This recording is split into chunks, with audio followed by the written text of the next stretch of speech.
Welcome to my channel fun with physics.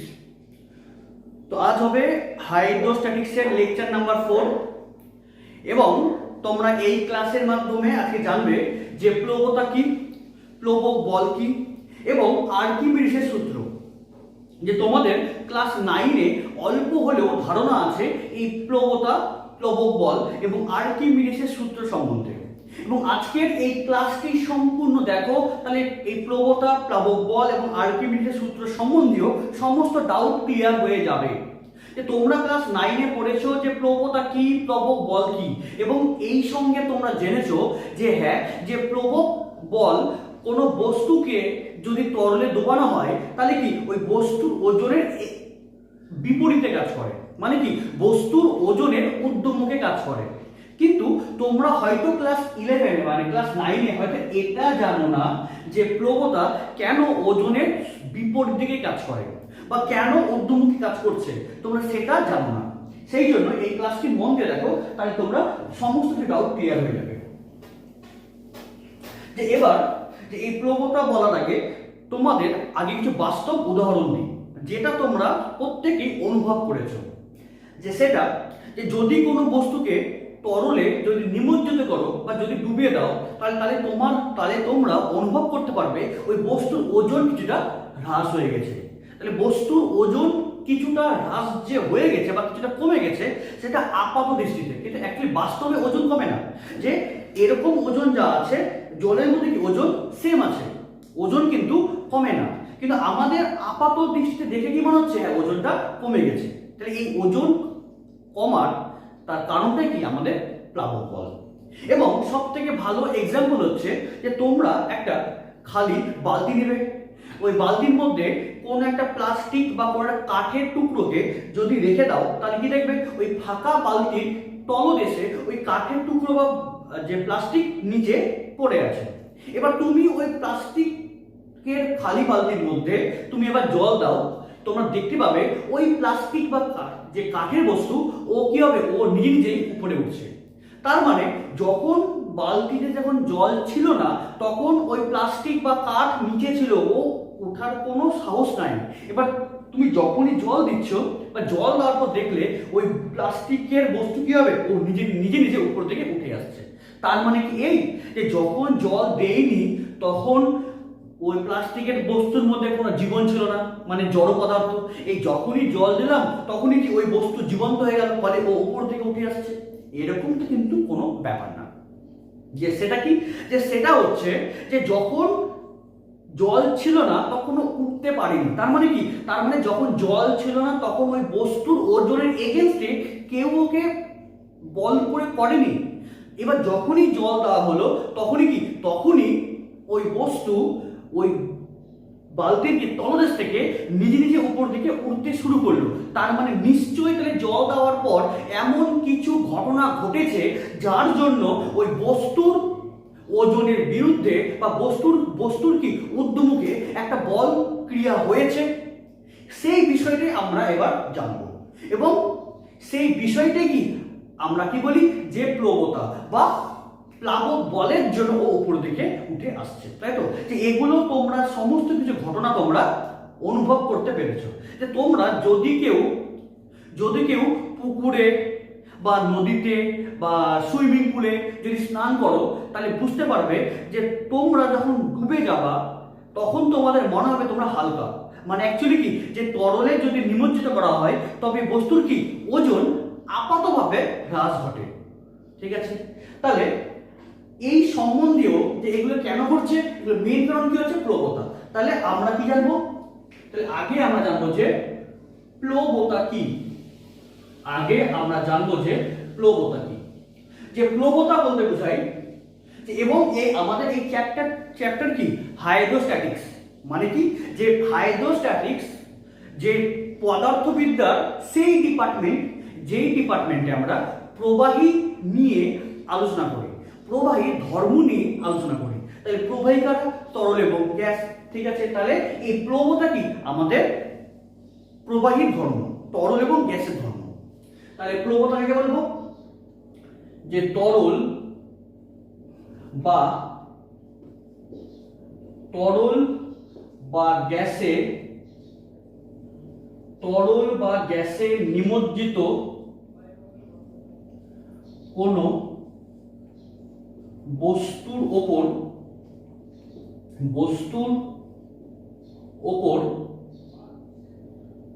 তরল বা গ্যাসের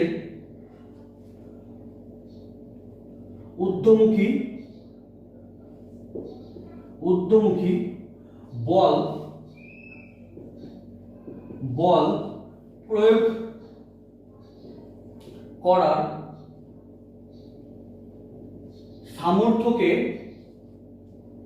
সামর্থ্যকে প্লবতা বলা হয়। মানে অ্যাকচুয়ালি যে তরল বা গ্যাসে কোনো বস্তুকে যদি নিমজ্জিত করা হয়, তবে ওই তরল বা গ্যাস কি করে, ওই বস্তুর উপর ঊর্ধ্বমুখী একটা বল প্রয়োগ করার সামর্থ্য অর্জন করে। এই সামর্থ্য অর্জন করছে কেন, সেটাই আমরা নেক্সটে জানবো। তার মানে যে সামর্থ্যটা অর্জন করছে, সেই সামর্থ্যকেই আমরা কি বলবো, যে প্লবতা, তাই তো? তাকে আমরা কি বলবো, যে প্লবতা। তাহলে যেটা সামর্থ্য অর্জন করলো কি, ওকে ঊর্ধ্বমুখী বল প্রয়োগ করা, সেটা হচ্ছে প্লবতা।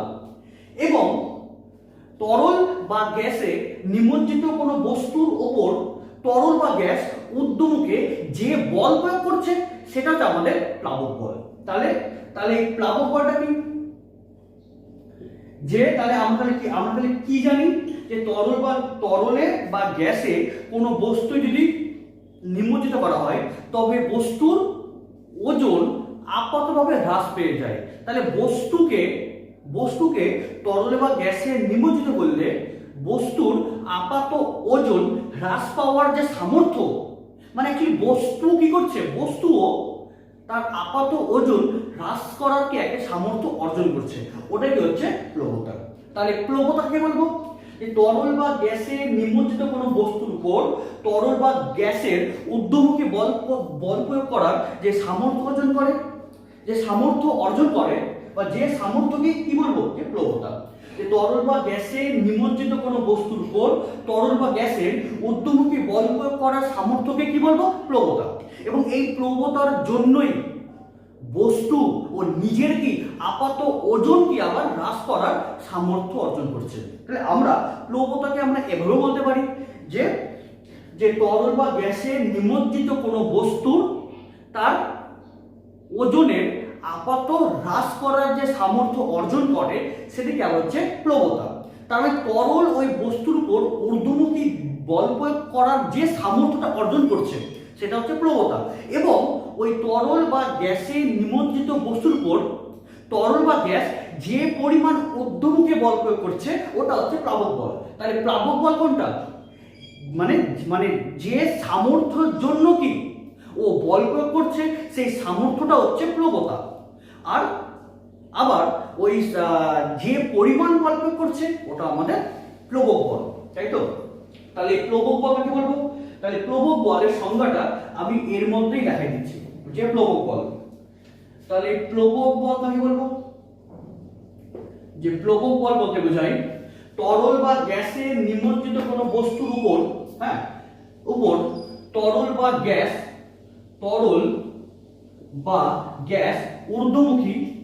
ঊর্ধ্বমুখী যে বল প্রয়োগ করে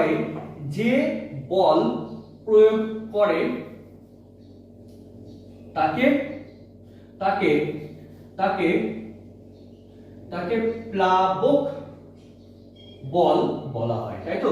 তাকে আমরা কি বলি, তাকে প্লাবক বল বলা হয়। মানে অ্যাকচুয়ালি তরল বা গ্যাসে নিমজ্জিত কোনো বস্তুর উপর তরল বা গ্যাস ঊর্ধ্বমুখে বল প্রয়োগ করার যে সামর্থ্য অর্জন করছে, বা যে সামর্থ্যের জন্য বস্তু তার আপাত ওজন হ্রাস করছে, তাকে আমরা কি বলবো, প্লবতা। এবং ওই তরল বা গ্যাসে নিমজ্জিত কোনো বস্তুর উপর তরল বা গ্যাস ঊর্ধ্বমুখে যে বল প্রয়োগ করছে, সেটা আমাদের প্লবতা বল বা প্লাবক বল বলি আমরা। অ্যাকচুয়ালি প্লবতাকে আমরা কিন্তু প্লাবক বল বলতে পারি, বাট এর দুটার মধ্যে একটা সূক্ষ্ম ডিফারেন্স কি, এই প্লবতা এবং প্লাবক বলের মধ্যে প্লবতা এবং প্লবক বলের মধ্যে একটা সূক্ষ্ম ডিফারেন্স কি, যে সামর্থ্য অর্জন করছে ঊর্ধ্বমুখে বল প্রয়োগ করার, সেই সামর্থ্যকে আমরা কি বলি, প্লবতা। এবং যে পরিমাণ ঊর্ধ্বমুখী বল প্রয়োগ করছে তাকে আমরা কি বলছি, প্লাবক বল। তাহলে এবার আমাদের কোশ্চেন হতে পারে যে ওই তরলে নিমজ্জিত বস্তুর উপর ঊর্ধ্বমুখে বল প্রয়োগ করার জন্য তরল সামর্থ্য কেন লাভ করছে। কোশ্চেন হচ্ছে এটা, যে তোমরা এখানে ক্লাস 9 এই পর্যন্ত কনসেপ্ট ছিল যে ঊর্ধ্বমুখে বল প্রয়োগ করছে। তাহলে এবার তোমাদের জানতে হবে যে ওই তরল ওই নিমজ্জিত বস্তুর উপর ঊর্ধ্বমুখে বল প্রয়োগ করার সামর্থ্য অর্জন করছে কেন, এবং এবং ওই বলের অভিমুখ সেটা কেন ঊর্ধ্বমুখী হচ্ছে, সেটাই এবার আমাদের জানার বিষয়।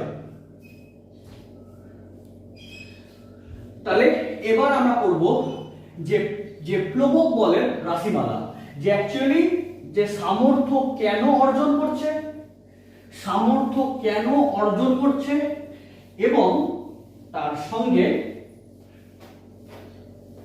সামর্থ্য কেন অর্জন করছে এবং তার সঙ্গে মানটা কত। তাহলে প্লবক বলের রাশিমালা, একে আমরা কি বলি, একে বলা হয় যে প্লবক বলের রাশিমালা, বা আমরা এভাবেও বলতে পারি যে তরল বা গ্যাসে নিমজ্জিত বস্তুর উপর ঊর্ধ্বঘাতের পরিমাণটা। ঠিক আছে, খুবই ইম্পর্টেন্ট একটা কনসেপ্ট, তোমাদের এটা ক্লাস 9 ছিল না, এটা ভালো করে বুঝো, এটাই তোমাদের ক্লাস 11 এর মেন জিনিস।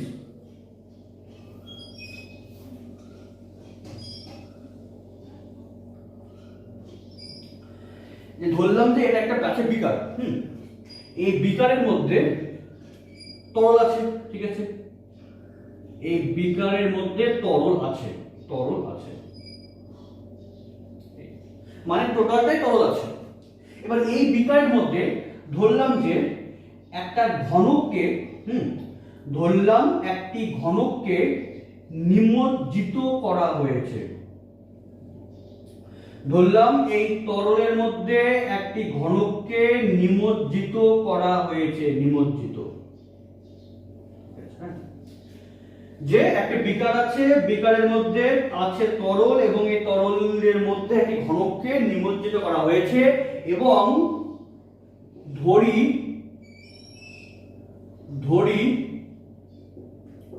ঘনকের বাহুর দৈর্ঘ্য ইকুয়ালস টু স্মল এল। ধরি ঘনকের বাহুর দৈর্ঘ্য স্মল এল, ঠিক আছে। তাহলে এটা ধরলাম এ, এটা বি, এটা সি, এটা ডি, সেম ভাবে এটা ই, এটা এফ, এটা জি, এটা এইচ। যে অ্যাকচুয়ালি ঘনক কি 3D, ঘনক হচ্ছে আমাদের 3D পিকচার, মানে তুমি এরকম ধরতে পারো,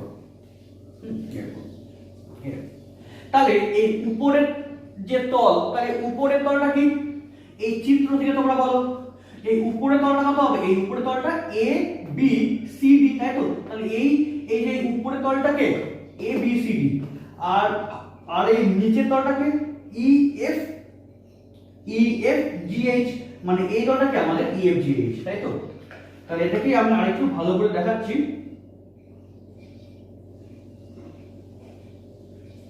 যে উপরের মানে এই ঘনকের, তাহলে এই ঘনকের যে উপরিতল, তাহলে এই ঘনকের উপরিতল কি আছে, এবিসিডি, এবং এই ঘনকের এই নিচের তল কি আছে, ই এফ জি এইচ।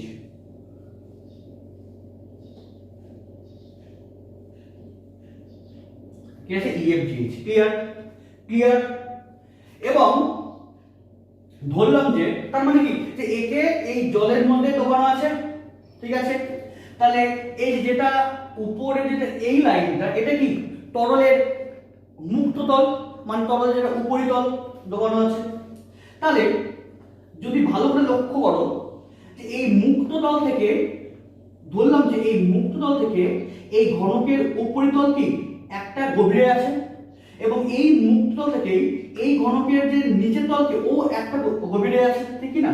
তার মানে ওই মুক্ত তল থেকে উপরের তলটা কি ধরলাম যে H1 হাইটে আছে, মানে H1 গভীরে আছে, এবং মুক্ত তল থেকে যে নিচের তল ও H2 গভীরে আছে। তার মানে যে এই মুক্ত তল থেকে এই উপরের তলের হাইট কত, মানে গভীরতা কত, H1, এবং এই মুক্ত তল থেকে এই নিচের তলের কত গভীরে আছে, H2 গভীরে আছে।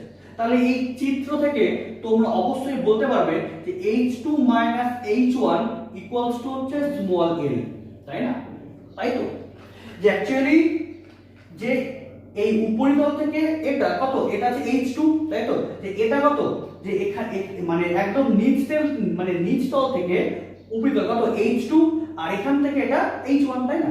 যে এটা কি, এটা তো ফিক্সড, তাহলে এখান থেকে এটা কত H2, আর এখান থেকে এটা কত H2, আর এখান থেকে এটা H1, তাই টোটাল H2 থেকে যদি H1 যদি বাদ দিয়ে দিই তাহলে কি পাবো, এই মাঝখানের লেন্থটা পাবো। তাহলে মাঝখানের লেন্থটা মানে লেন্থ যেটা, সেটা কি বোঝাচ্ছে, ঘনকের বাহু দৈর্ঘ্য। ক্লিয়ার? এবং তোমরা এই ছবি থেকে একদম তোমাদের ক্লিয়ার যে H2 H1 এর থেকে বড়, তাই না? যে H2 কি গ্রেটার দেন H1। ক্লিয়ার? এবার তোমরা ফার্স্ট ক্লাস মানে হাইড্রোস্ট্যাটিক্স এর মনে হয় লেকচার নাম্বার 1 বা 2, হ্যাঁ, এই চ্যাপ্টারে তোমরা লেকচার নাম্বার 1 বা 2 তে তোমরা তো পড়েছো, মানে তোমরা পড়েছো যে তরলের অভ্যন্তরে বা তরলের অভ্যন্তরে H গভীরতায় চাপ কত হয়, H রোজি, এবং ধরলাম যে যেটা তরল, সেই তরলের ঘনত্ব কত রো। ধরলাম যে তরলের ঘনত্ব ইকুয়ালস টু কত, রো। হ্যাঁ, যে তরলের ঘনত্ব ইকুয়ালস টু হচ্ছে আমাদের রো। ক্লিয়ার? এবং তোমরা জানো যে তরলের অভ্যন্তরে H গভীরতায় কত চাপ হয়, H রোজি। তার মানে যে ABCD এই তল কোথায় আছে, এই তলের গভীরে আছে, কত গভীরে, H1 গভীরে আছে। তাহলে এই ABCD তলের উপর কি হবে, এই তরল একটা চাপ দিবে। তাহলে আমরা কি বলবো, যে ABCD তলের ওপর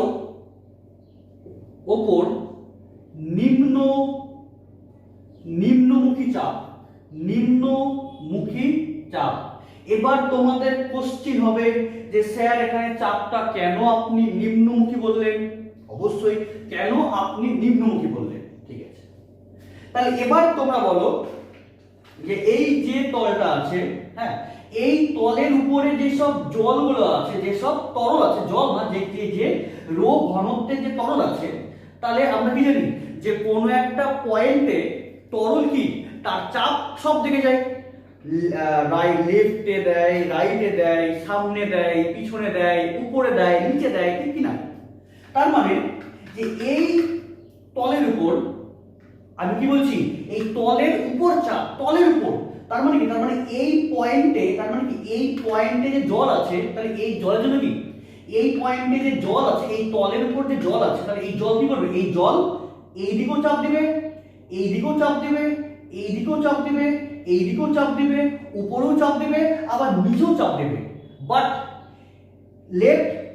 লেফটেও চাপ দিবে, রাইটেও চাপ দিবে, সামনেও চাপ দিবে, পিছনেও চাপ দিবে, এই মানে উপরেও চাপ দিবে, আবার নিচেও চাপ দিবে। মানে এখানে যে জলটা আছে, তাহলে এই জলের জন্য এই 6টা যে চাপ দেখলাম, এই 6টা চাপের মধ্যে এই তলের উপর কোন চাপটা পড়ছে, সামনের চাপটা পড়ছে, নাকি পিছনের চাপটা পড়ছে, নাকি লেফট চাপ পড়ছে, নাকি রাইট চাপ পড়ছে, নাকি ঊর্ধ্বমুখী পড়ছে, নাকি নিম্নমুখী পড়ছে?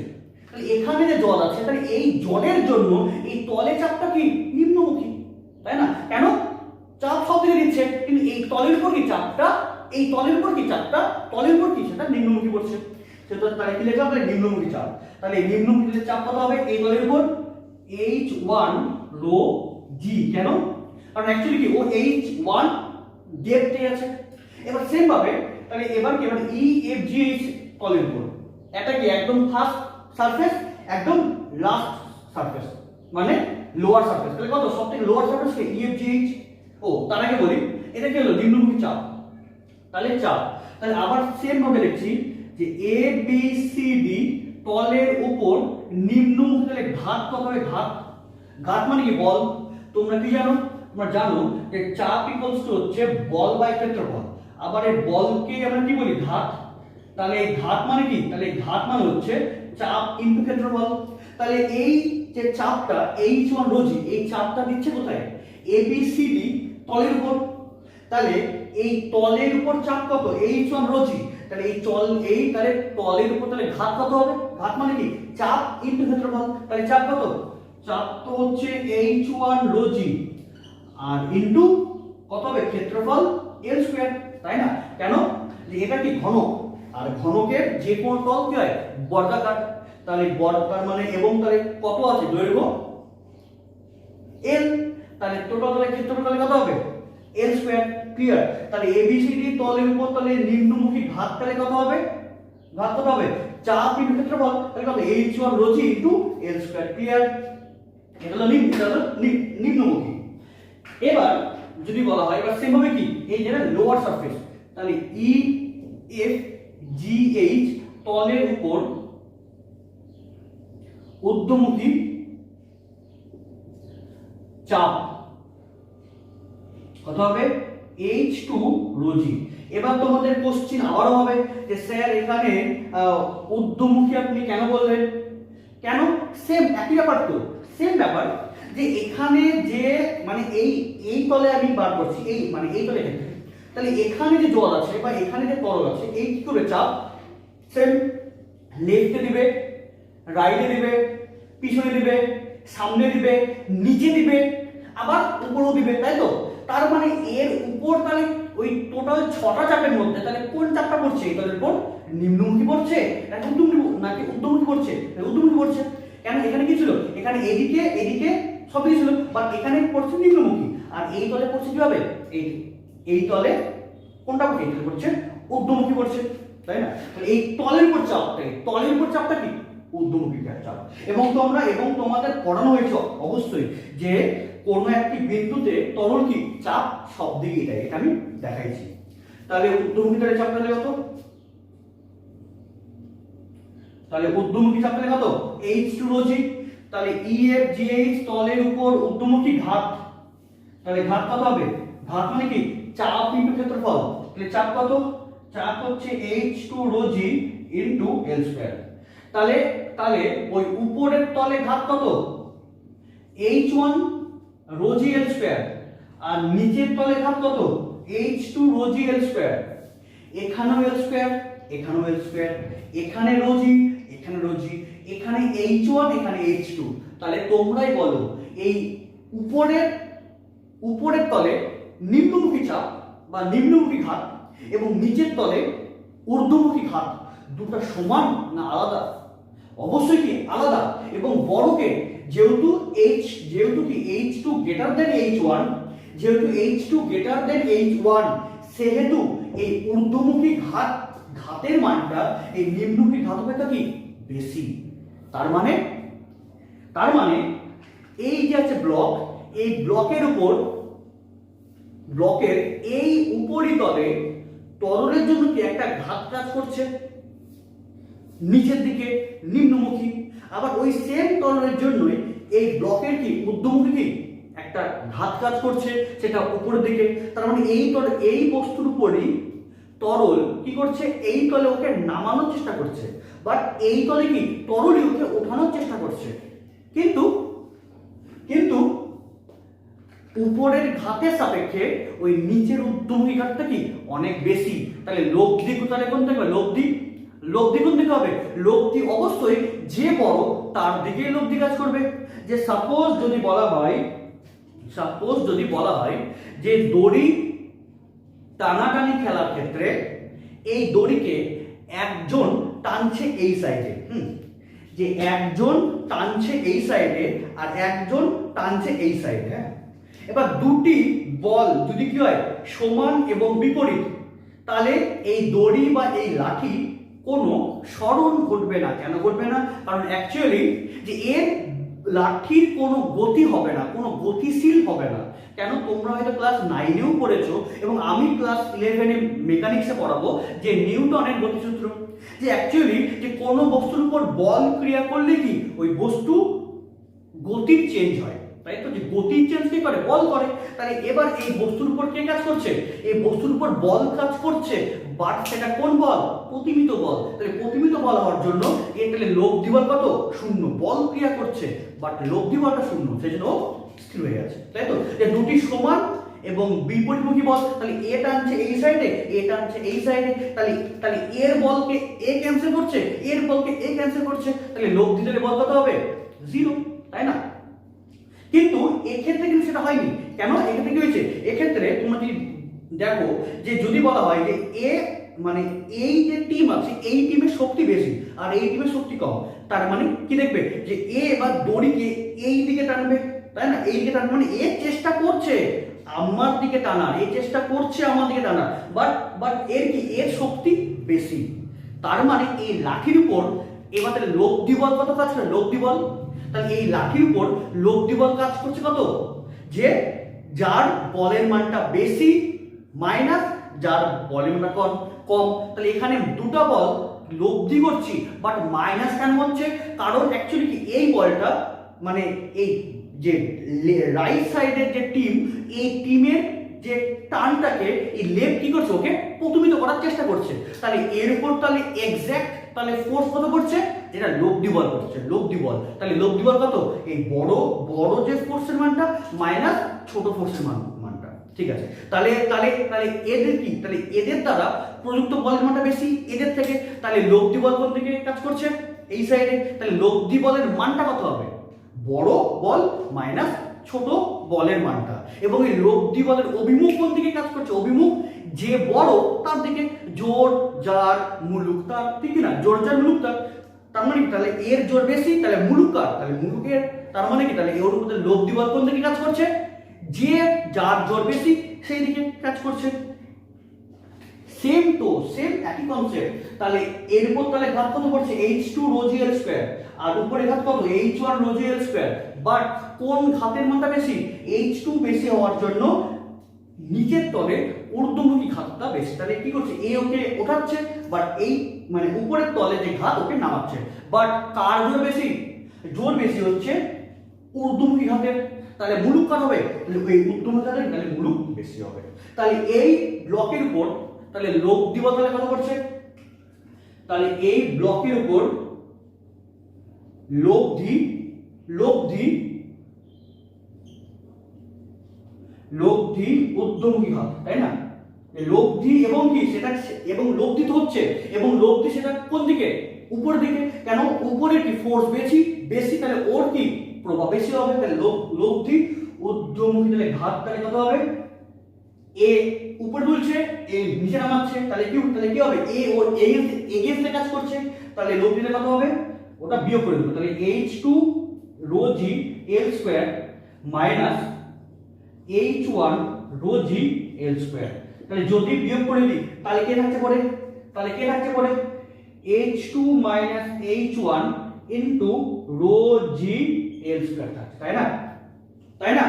তাহলে এই h2 minus h1, এই h2 minus l1 এর বিয়োগফলটা কত? l l। তাহলে এটা মানে l, তাহলে l into l স্কয়ার, তাহলে l cube into rho g। তাহলে এটা কি? ওই ব্লকের উপর তরল দ্বারা ঊর্ধ্বমুখী লব্ধি ঘাত। ক্লিয়ার? এবং যে l কিউব বলো যে ঘনকের বাহুর দৈর্ঘ্য দেওয়া আছে কত? l। তাহলে ঘনকের বাহুর দৈর্ঘ্য l, তাহলে ঘনকের তাহলে আয়তন কত হয়? ঘনকের আয়তন কত হয়? বাহু কিউব। তাহলে l কিউব কে আমরা কি বলবো? এই যে l কিউব, এই l কিউবই হলো এই যে আছে l কিউব, তাহলে এই l কিউব কে আমরা কি বলবো? v, মানে ঘনকের আয়তন। তাহলে এই l কিউব মানে কি? v rho g। এটাই কি? লব্ধি ঊর্ধ্বমুখী ঘাত। তাহলে এই লব্ধি ঊর্ধ্বমুখী যে ঘাত, একে আমরা কি বলি? প্লাবক বল। তাহলে এই লব্ধি ঊর্ধ্বমুখী ঘাত একেই আমরা বলি প্লাবক বল। প্লাবক বল। তাহলে এবার তাহলে তোমাদের টোটাল ডাউট ক্লিয়ার হয়ে গেছে যে প্লাবক বল কেন তার ওজনের ঊর্ধ্বমুখে বল করার সামর্থ্য অর্জন করছে, মানে বল প্রয়োগ করার কেন করছে? নিচে ঘাত বেশি, উপরে ঘাত কম, লোক দ্বিগুণ দিকে হবে, যার জোর বেশি সেই দিকে হবে। তাহলে কি ওই তরলের কি মানে নিচে ঊর্ধ্বমুখী ঘাত কি বেশি হওয়ার জন্যই ও ওর উপরের দিকে বল প্রয়োগ করার সামর্থ্য অর্জন করছে। এবং এই তাহলে বস্তু তাহলে কেন উপর দিকে উঠছে? Same concept. কেন? ওই নিচে কি নিচের তলে ঊর্ধ্বমুখী ঘাতের মানটা বেশি, ফলে লোকটি ওই দিকেই কাজ করছে। এবং সেক্ষেত্রে ওই লোকটি ঊর্ধ্বমুখী তলে ঘাতের মানটা কত এক্স্যাক্টলি, বা সেটাকে আমরা কি বলি প্লাবক বল, তাহলে মানটা কত? ভি রো জি। তাহলে তাহলে তার মানে কি বলি আমরা? ভি রো জি। তাহলে যেখানে ভি মানে কি, যেখানে ভি মানে কি, যেখানে ভি মানে হচ্ছে এই পদার্থের আয়তন, ভি মানে কি পদার্থের আয়তন, রো মানে কি, রো মানে কিন্তু পদার্থের ঘনত্ব না, রো মানে বলতে কি বোঝায়? তরলের ঘনত্ব। এই জায়গাতেই মানে এই জায়গাতেই প্রত্যেকটা স্টুডেন্ট বলা ভুল, 90% স্টুডেন্ট এখানে ভুল করে নিউমেরিক্যাল মানে ম্যাথ করার সময়। ম্যাথ করার সময় প্রত্যেকটা স্টুডেন্ট এখানেই ভুল করে। ভি মানে কি বোঝায়? পদার্থের আয়তন, আর রো মানে পদার্থের কিন্তু ঘনত্ব না। এই রো মানে বলতে কি বোঝায়? তরলের ঘনত্ব। কেন? এখানে এইচ রো জি, তাহলে রো মানে কি তরলের ঘনত্ব, তাহলে এই রো মানে কি তরলের ঘনত্ব। এবং প্রত্যেকে কি করে? এই রোকে পদার্থের ঘনত্বের জায়গায় লিখে দেয়। এই জায়গাটা কিন্তু কনসেপ্ট ক্লিয়ার করতে হবে। তাহলে প্লাবক বলের মান কি? ভি রো জি। এবং এই প্লাবক বলের মানটা কি? আমাদের লোকটি ঊর্ধ্বমুখী ঘাত। এখানে ভি মানে কি? ভি মানে কি? ভি মানে হচ্ছে এই কঠিন পদার্থের আয়তন। রো মানে কি? ওই কঠিন পদার্থকে যে তরলে নিমজ্জিত করা হয়েছে সেই তরলের ঘনত্ব। এবং জি মানে কি? অভিকর্ষজ ত্বরণ। এবং এই স্মল জি এর মান কত হয়?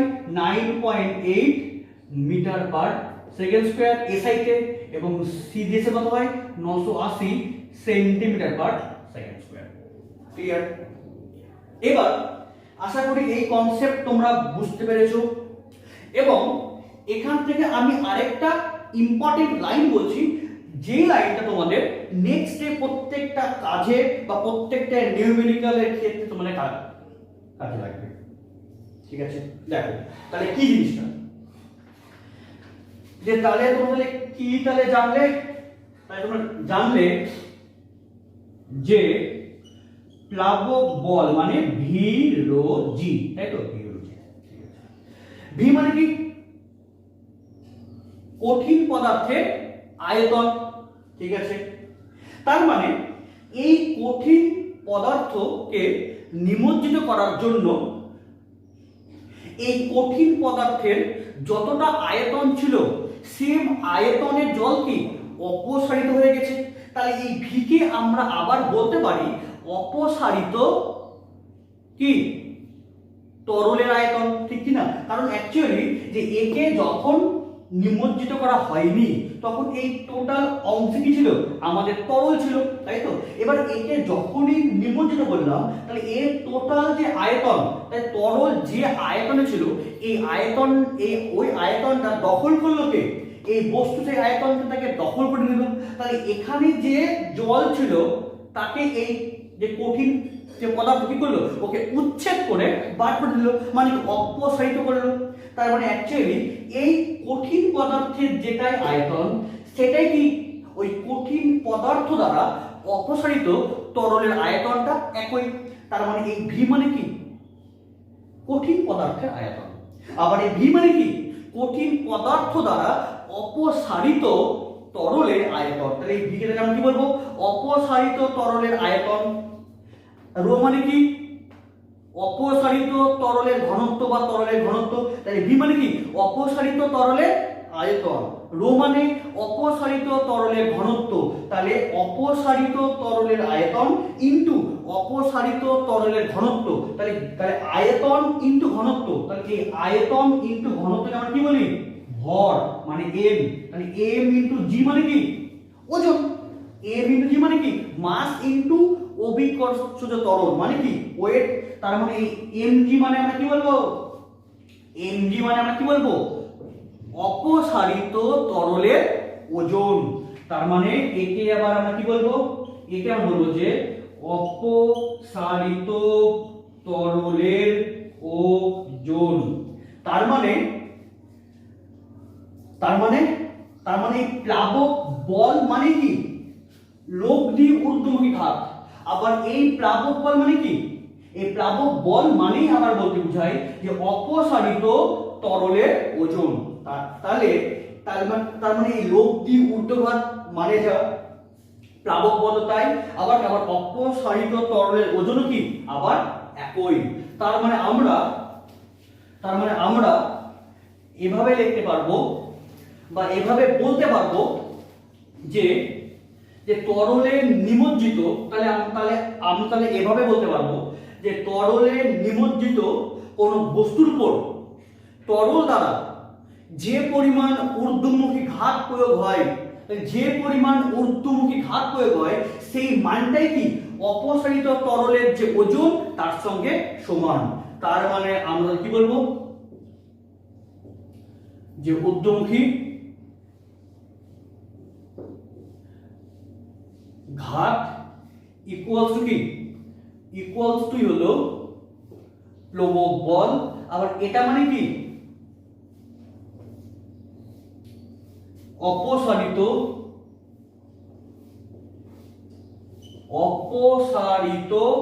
তরলের ওজন। এই লাইনটা খুব খুব খুব ইম্পর্টেন্ট এবং এই লাইন থেকেই তোমাদের এই চ্যাপ্টারের প্রায় 60 থেকে 70% অঙ্ক হয়ে যাবে। এই কনসেপ্টটা ইম্পর্টেন্ট যে ঊর্ধ্বমুখী ঘাত মানে প্লাবতা মানে প্লবক বল, এবং প্লবক বল মানে কি অপসারিত তরলের ওজনের সঙ্গে সমান। এবং এটা খুব ইম্পর্টেন্ট কনসেপ্ট, তোমাকে শুধু এই কনসেপ্টগুলোকে শুধু অ্যাপ্লাই করতে হবে, তাহলেই সমস্ত কিছু কনসেপ্ট ক্লিয়ার। তাহলে আমরা জানলাম যে প্লবতা কি, প্লবক বল কি, এবং প্লবক বলের রাশিমালা আমরা জানলাম। ঠিক আছে, এবার তাহলে এটা কি আমাদের প্লবক বল, তাই তো? তাহলে এটা হচ্ছে আমাদের প্লবক বল। তাহলে প্লবক বলের তাহলে একক কি হবে, বা এই প্লবক বলের তাহলে মাত্রা কি হবে? তাহলে এই প্লবক বলের একক এবং মাত্রা, এবং এই যে এই প্লবক বলের মাত্রা কত, ভি রো জি, তাই তো? ভি রো জি হচ্ছে প্লবক বলের কি রাশিমালা, বা এখান থেকে আমরা তার মানটা বার করতে পারবো যে এক্স্যাক্টলি তার ম্যাগনিটিউডটা কত।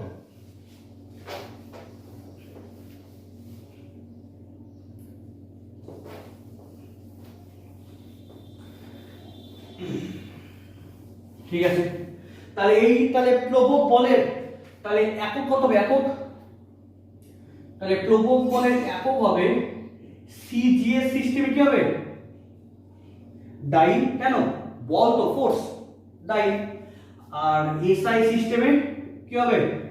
নিউটন। সিজিএস এ ডাইন, এসআই তে নিউটন। আর মাত্রা কি হবে? মাত্রা হবে mlt পাওয়ার -2, মানে ফোর্সের মাত্রা যা হয় সেটা কি? আরে অ্যাকচুয়ালি প্লবক বল মানে কি force, but different force, but ওটা ফোর্স। তাহলে কত? একক হবে ডাইন, সিজিএস এ এসআই নিউটন, মাত্রা কত হবে? mlt -2। এবার তাহলে আরেকটা ইম্পর্টেন্ট জিনিস, সেটা হচ্ছে এই প্লবক বলের বৈশিষ্ট্য, তাই তো? এবার তোমাদের ইম্পর্টেন্ট হচ্ছে এই প্লবক বলের বৈশিষ্ট্য। প্লবক বলের বৈশিষ্ট্য খুবই ইম্পর্টেন্ট। এক নাম্বার কি বলবো, যে প্লবক বল নির্ভর করে নিমজ্জিত বস্তুর আয়তনের উপর। নিমজ্জিত যে তরল যে তরলের উপর যে তরলের মধ্যে বস্তুকে নিমজ্জিত করা হচ্ছে সেই তরলের ঘনত্ব, আর জি মানে অভিকর্ষজ তরল। ঠিক আছে, এটা হলো ফার্স্ট। সেকেন্ড ক্যারেক্টার কি, বা সেকেন্ড বৈশিষ্ট্য কি বলবো আমরা? সেকেন্ড বৈশিষ্ট্য আমরা বলবো যে প্লবক বল অলওয়েজ বস্তুর ওজনের বিপরীত দিকে কাজ করে, বলো 2 নাম্বার। এবার 3 নাম্বার কি বলবো? যে প্লবক বল তরলে নিমজ্জিত বস্তুর গভীরতার উপর নির্ভর করে না। গভীরতা মানে ব্যাপারটা ঠিক এরকম, মানে ব্যাপারটা এরকম যে এটা কি, এটা আছে তরল, হ্যাঁ। এবার এই ওই ঘনকাকৃতি বস্তুকে আমি এখানে নিমজ্জিত করি, আর এখানে নিমজ্জিত করি, আর এখানে নিমজ্জিত করি। যে আমি যেখানেই নিমজ্জিত করা হোক না কেন, যেখানেই নিমজ্জিত করা হোক না কেন, সেই মানে কত গভীরে বস্তুকে নিমজ্জিত করছি তার উপরে প্লবক বল নির্ভর করে না। কেন করে না? কারণ অ্যাকচুয়ালি দেখো যে তোমাদের মনে কোশ্চিন হতে পারে যে অ্যাকচুয়ালি না স্যার, যে আমি যেহেতু এই বস্তুকে আমি বিভিন্ন গভীরতায় নিমজ্জিত করাচ্ছি, তাহলে যেহেতু এখানে বিভিন্ন কি গভীরতায় নিমজ্জিত করাচ্ছি, সেহেতু কি হবে, তাহলে ওই বস্তুর তাহলে বিভিন্ন চাপ পড়বে, মানে বিভিন্ন কি চাপ পড়বে, তাহলে এই ঊর্ধ্বমুখী ধাতু কি হবে, বিভিন্ন হবে। কিন্তু সেটা না, যে প্লবক বল কখনোই নির্ভর করে না ওই বস্তুকে আমি কত গভীরতায় নিমজ্জিত করলাম। কেন দেখে নাও, কেন দেখে নাও। সেম বস্তু, হ্যাঁ, মানে এই বস্তুই একবার এ পয়েন্টে আছে, একবার বি পয়েন্টে আছে, একবার সি পয়েন্টে আছে। দেখো তাহলে তাহলে তাহলে এই ক্ষেত্রে কি, তাহলে এই ক্ষেত্রে ধরলাম যে এটা H1 আর এটা কত H2, হ্যাঁ। তাহলে তাহলে ঠিক আছে, এটা H2, এটা H1। তাহলে তোমরা বলো, তাহলে তাহলে এই ক্ষেত্রে এই H2 H1 করলে আমরা কি পাবো? আমরা তো এই ঘনকের লেন্থটাই পাবো, ঠিক আছে। যদি বলি বি এর ক্ষেত্রে, তাহলে বি মানে যখন আছে বি অবস্থানে, তখন এটা কি, এটা বললাম যে H2 আর এটা হচ্ছে H1। তাহলে এক্ষেত্রেও কি এই H2 H1 বলে কি পাবো? এই লেন্থটাই পাবো। যদি বলি সি এর ক্ষেত্রে, তাহলে এখান থেকে মানে উপর থেকে নিচটা কত ধরলাম যে H2 আর উপরটা হচ্ছে H1, তাহলে বিয়োগ করলে কি পাবো? বিয়োগ করলে এই পাবো, তাই না? যে আমি এই বস্তুকে যে গভীরতায় রাখি না কেন, ওদের অলওয়েজ কি H2 H1 এর কি ডিসটেন্সটা অলওয়েজ কি ওদের সমানই হচ্ছে, মানে এলই হচ্ছে। সেহেতু যে এই বস্তুকে তরলে কত গভীরে নিমজ্জিত করলাম তার উপর কখনোই প্লাবক বল নির্ভর করে না, হ্যাঁ। তার মানে কি, যে অ্যাকচুয়ালি ওই বস্তুকে আমি যেখানেই নিমজ্জিত করি না কেন, প্লাবক বলটা একই, তার গভীরতার উপর প্লাবক বল নির্ভর করে না। এটা 3 নাম্বার। এবার 4 নাম্বার বৈশিষ্ট্য কি বলবো? এবার 4 নাম্বার বৈশিষ্ট্য বলবো, যদি কোনো পদার্থ, হ্যাঁ, যদি কোনো পদার্থের আয়তন একই থেকে, মানে আয়তনটাকে একই রেখে যদি তার আকারটাকে যদি চেঞ্জ করি, মানে যে কোনো একটা আছে ঘনক, হ্যাঁ, যেটা বললাম আগের কেসে করলাম, যে কোনো একটা ঘনকের ধরলাম আয়তন ভি, হ্যাঁ, যে কোনো ওই যে ঘনকের আয়তন ছিল ভি। এবার ওই ঘনককেই যদি আমি গোলক তৈরি করি, মানে ওই ঘনককে আমি গলিয়ে করলাম কি গোলক করলাম, আবার ওই ঘনককেই গলিয়ে আমি করলাম চোঙ, কিন্তু ওই ঘনকের আয়তন যা ছিল, এবার ওই ঘনককে গলিয়ে আমি যে গোলক এবং চোঙ যে তৈরি করেছি, এই চোঙ এবং গোলকের আয়তন যদি ভি থাকে, তবুও কি ওই প্লাবক বল কোনো চেঞ্জ হবে না। তাহলে কি বললাম, যে কোনো একটি পদার্থের আয়তন একই রেখে যদি তার শেপ বা যদি আকৃতি যদি চেঞ্জ করি, তাহলে প্লাবক বল কোনো নির্ভর করে না। ক্লিয়ার? এই প্লাবক বলের বৈশিষ্ট্যগুলি অবশ্যই তোমরা নোট করে নিও এবং অবশ্যই তোমরা মনে রাখবে, এটা খুবই ইম্পর্টেন্ট কনসেপ্ট। এবার নেক্সট তোমরা পড়বে, সেটা হলো প্লাবক বলের প্রতিক্রিয়া। যে তোমরা জানো যে প্রত্যেক ক্রিয়ার একটি সমান ও বিপরীত প্রতিক্রিয়া থাকে, সেটা তোমরা ক্লাস 9-এ বা আরো ছোট ক্লাসে নিউটনের তৃতীয় সূত্র থেকে তোমরা পড়েছো। এবং তোমরা হয়তো এটাও জানো যে আমাদের মহাবিশ্বে একক বলের কোনো অস্তিত্ব নয়। একক বল মানে যে ঢিল মারলে পাটকেল খেতেই হবে। মানে অ্যাকচুয়ালি যে ব্যাপারটা এরকম যে আমি যদি ফোর্স অ্যাপ্লাই করি, আমি যদি ক্রিয়া করি, তাহলে ওর এগেনস্টে ঠিক তখনই কি হবে, ঠিক তখনই হচ্ছে প্রতিক্রিয়া সৃষ্টি হবে। এমন না যে আমি বল ক্রিয়া করলাম আজকে, 2 বছর পর তার সাইড এফেক্ট হিসাবে আমরা প্রতিক্রিয়া পেলাম, ওরকম না। যে ক্রিয়া করব যখনই, প্রতিক্রিয়া ঠিক তখনই হবে, ঠিক না? যে অ্যাকচুয়ালি কোনো দেওয়ালকে মানে কোনো ওয়ালকে যদি অ্যাকচুয়ালি গাড়ি যদি ধাক্কা মারে, তার মানে গাড়িও ভাঙবে, দেওয়ালও ভাঙবে, এবং গাড়ি এবং দেওয়াল দুটো কি একই সঙ্গে ক্ষতিগ্রস্ত হবে, তাই না? যে তাহলে গাড়িটা কি করলো, ক্রিয়া, যার সঙ্গে দেওয়াল ভাঙলো, এবং দেওয়াল কি করলো, প্রতিক্রিয়া, তাহলে গাড়িও কি ক্ষতিগ্রস্ত হলো। তাহলে ক্রিয়া প্রতিক্রিয়া কি হয়, ক্রিয়া এবং প্রতিক্রিয়া অলওয়েজ একই সঙ্গে ঘটে। সেহেতু আমরা বলতে পারি যে আমাদের মহাবিশ্বে একক বলের কোনো অস্তিত্ব হয় না। ঠিক তেমনি এই প্লাবক বল তোমাদের মনে কি হতে পারে, হ্যাঁ, যে বস্তুর উপর তরল অলওয়েজ উপর দিকে কাজ করছে, মানে প্লাবক বল। তাহলে তোমাদের মনে হতে পারে এই প্লাবক বল কি একটা একক বল, বাট এই প্লাবক বলেরও কি প্রতিক্রিয়া আছে। কেন মহাবিশ্বে কোনো বল এককভাবে থাকতে পারে না, সবাই যুগ্ম, তাই তো? তাহলে এবার আমরা কি করবো, এবার আমরা করব হচ্ছে প্লাবক বলের প্রতিক্রিয়া। এটা এই প্লাবক প্রতিক্রিয়া।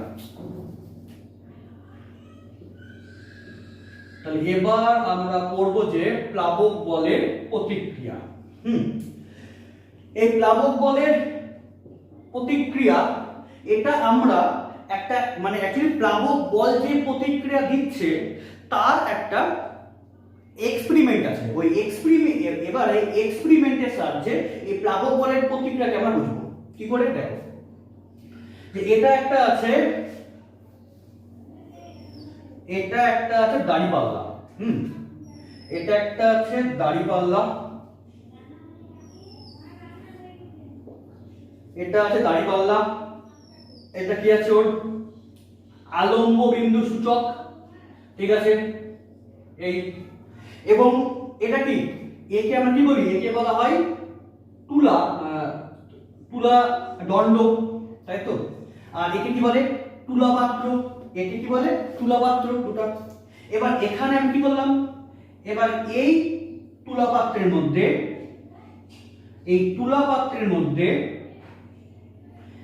একটা নিলাম বিকার, জলপূর্ণ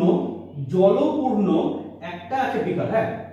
যে এখানে এই মানে এই তুলা পাত্রে, যদি বলি আমার সাপেক্ষে রাইট, তুলা পাত্রে একটা জলপূর্ণ আছে বিকার, এবং এই জলপূর্ণ বিকারের যে ওজন, সেই ওজনকে প্রতিহিত করেছে কে, এখানে একটা আছে কে, বাটখারা। কে আছে, বাটখারা, হ্যাঁ। যে অ্যাকচুয়ালি যে এই তুলা পাত্রে জলপূর্ণ বিকারকে এই বাটখারা দ্বারা প্রতিহিত করা হয়েছে, সেই জন্য এই তুলা যন্ত্রের ওই তুলা দণ্ড কি আছে, অনুভূমিকভাবে আছে, কেন কি এই দুটো ব্যালেন্স হয়ে আছে। এবার তোমরা কি বললে, এবার একটা লোহার বলকে সুতোয় বেঁধে নিয়ে এই জলের মধ্যে তোমরা প্রবেশ করালে, হ্যাঁ, এবং সেটাকে এমন ভাবে প্রবেশ করাতে হবে যাতে ওই বিকারের সঙ্গে যাতে কোনো টাচ না লাগে। তাহলে আছে অনুভূমিকভাবে আছে। এবার এই জলের বিকারের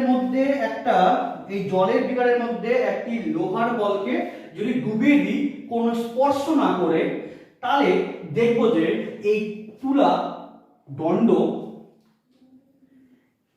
যেদিকে বিকার আছে সেই দিকে হেলে গেছে,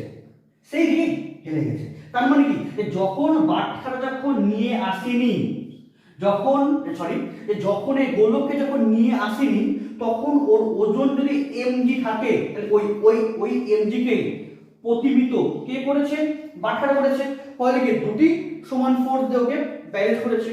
বাট যখন ওই জলপূর্ণ বিকারের মধ্যে যখন লোহা বল নিমজ্জিত করবো, তখন দেখবো যে এই তুলা মানে এই যে বাহুটা কি দেখবো, ও এদিকে হেলে গেছে। তার মানে কি, এই যে আলম্ব সে এদিকে হয়ে গেছে, তার মানে এদিকে হয়ে গেছে মানে কি, তাহলে এবার এদিকে তাহলে ভারটা বেড়ে গেছে। তাহলে এবার কোশ্চেন যে অ্যাকচুয়ালি কি আমি তাহলে তাহলে এবার তাহলে এখানে ভার বাড়লো কেন? তাহলে অ্যাকচুয়ালি তাহলে এর বদলে ভার বাড়লো কেন? তাহলে ভার বাড়লো কেন? যে দেখো যে ভার বাড়লো কেন, যে আমি এই লোহারগুলোকে আমি কোনো টাচ করাইনি, একদম কোনো টাচ করাইনি, শুধু কি ওকে শুধু জলের শুধু ডুবিয়ে দিয়েছি, ওকে কোনো টাচ করি কোনো টাচ করাইনি। তাহলে এবার এবার তাহলে এই জল কি করবে? এই জল তৎক্ষণাৎ এই যে লোহার গোলকের উপর কি কাজ করবে? একটা যে প্লাবক বল কাজ করবে, ঠিক কিনা? প্লাবক বল কাজ করবে। এবং তাহলে এই জল লোহার গোলকের উপর ঊর্ধ্বমুখে কে কাজ করছে? কে কাজ করছে? প্লাবক বল। এবং এই প্লাবক বলের যে প্রতিক্রিয়া সেটা এই গোলক কোন দিকে দিচ্ছে? জলের উপর দিচ্ছে। তার মানে কি? তার মানে এই তাহলে এই লোহার গোলকের দ্বারা এই জলের উপর কি একটা এক্সট্রা একটা প্রতিক্রিয়া বল কাজ করছে। তার মানে এখানে কে ছিল? শুধু এমজি। বাট এবার তাহলে এখানে কি হলো? যে পাত্র সহ জলের তো ওজন আছেই, প্লাস লোহার গোলকের দ্বারা জলের উপর কি যে প্রতিক্রিয়া বলটা কাজ করার জন্য এর ওয়েটটা বেড়ে গেল। তার মানে যে প্রথমে ছিল অনুভূমিক, যখনই যখনই বল দিলাম তাহলে কি করবে? তাহলে ওই জল লোহার গোলকের উপর করবে কি ক্রিয়া, যেটা প্লবক বল। এবং ওই লোহার গোলক কি করবে? জলের উপর করবে প্রতিক্রিয়া। ওই প্রতিক্রিয়ার জন্য কি ওই বল জলের উপর বল ক্রিয়া করবে, সেটা কি এমজির দিকে। ফলে কি এই টোটালটার ওজনটা বেড়ে যাবে, ফলে কি ওটা এভাবে হেরে যাবে। তাহলে এই এক্সপেরিমেন্টের সাহায্যে আমরা এই প্লাবক বলের প্রতিক্রিয়াকে বুঝতে পারি। যে অ্যাকচুয়ালি যে তোমাদের মনে হতে পারে যে যে তাহলে এর ওজন কোথায় গেল? এর ওজন মানে অ্যাকচুয়ালি এর তো কোনো ওজন থাকবেই না। এর কোনো ওজন আমি কিন্তু মাপছি না। আমি আবার বলছি, এই গোলকের কোনো ওজন কিন্তু মাপছি না। এই গোলককে যদি টাচ করাতাম, এই গোলক যদি টাচ করাতাম তাহলেই এর ওজনটাকে আমি মাপতাম। বাট এর কোনো আমি ওজন মাপিনি, আমি কোনো ওজন মাপিনি। এবং তুমি এটাও বুঝতে পারবে যে এই লোহার গোলকের যা ওজন, সে ওজন অনুযায়ী এটা কি আরো বেশি নিচের দিকে নেমে যাওয়ার কথা ছিল, কথা ছিল, কিন্তু অতটা নামবে না। কেন? কারণ অ্যাকচুয়ালি এর ওজন মানে এই লোহার গোলকের ওজন এখানে কিন্তু কোনো ইন্টারফেয়ার করেনি। আবার বলছি, এই লোহার গোলকের ওজন কোনো ইন্টারফেয়ার করেনি। কেন করেনি? যেহেতু টাচ করেনি। টাচ করলে কি তোর উপর কি হবে? সাপোজ তোমরা একটা ভালো পরীক্ষা আছে, সাপোজ তোমাদের তো যেগুলো আছে না, যেগুলো দোকানে কম্পিউটার মেশিন আছে, ওই কম্পিউটার মেশিনে তোমরা কি করবে? যদি বুঝতে না পারো, আমি কি বলছি, এই লোহার গোলকের ওজন এই পরীক্ষায় কোনো ইন্টারফেয়ার করেনি। আমি এটাই এখানে বুঝাচ্ছি কি করে। কম্পিউটার মেশিন আছে, ওই কম্পিউটার মেশিনের উপর তোমরা কি করবে? একটা কাগজের ঠোঙা বসাবে।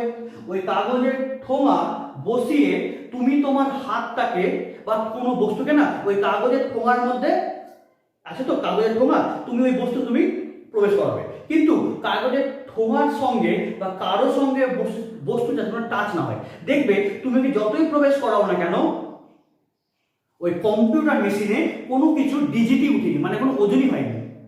তার মানে কি একে টাচ করা যাবে না। তার মানে কি ওর ওজন এখানে কোনো ইন্টারফেয়ার করেনি। বাট তবুও কি ও এখানে হেরে গেছে। কেন হেরে গেছে? কারণ জল কি করে? জল গোলকের উপর প্রতিক্রিয়া, তাহলে গোলক কি করবে? জলের উপর করবে প্রতিক্রিয়া। তাহলে জলের উপর করছে প্রতিক্রিয়া, তাহলে জলের ওজনটা কি আগে থেকে বাড়িয়ে দিবে। ফলে কি যেটা আছে তুলাদণ্ড ও এভাবে হেরে যাবে। এটা কি আমাদের ওই প্লবক বলের প্রতিক্রিয়ার কি এক্সপেরিমেন্ট, যে প্রতিক্রিয়া হয়। এবার নেক্সট আমরা